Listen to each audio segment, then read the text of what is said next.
JDilla is like a special gift from God. Is like you like, man, how does this person creating this stuff that makes you feel this music like in the way that he does?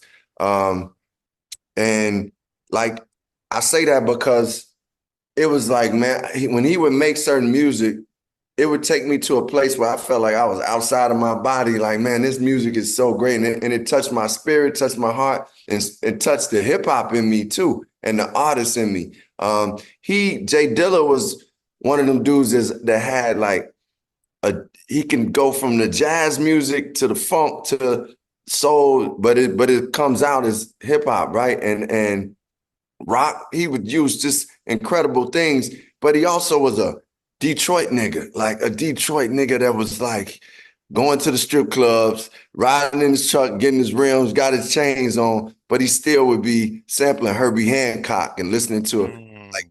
records by, The Who or just, so he had this dynamic to him that I think was just very special.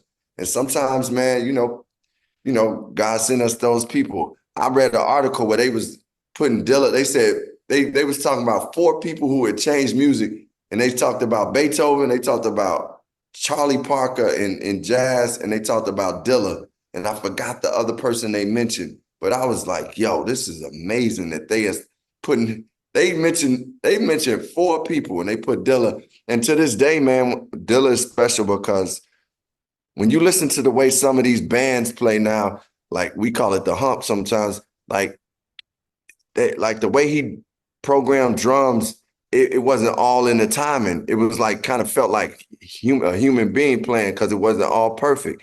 And musicians play like what he created, the style he created. It's a beautiful thing, man. I'm just grateful that he was one of my closest friends and that I got to even experience his music and then be a part of it was just, man, it's just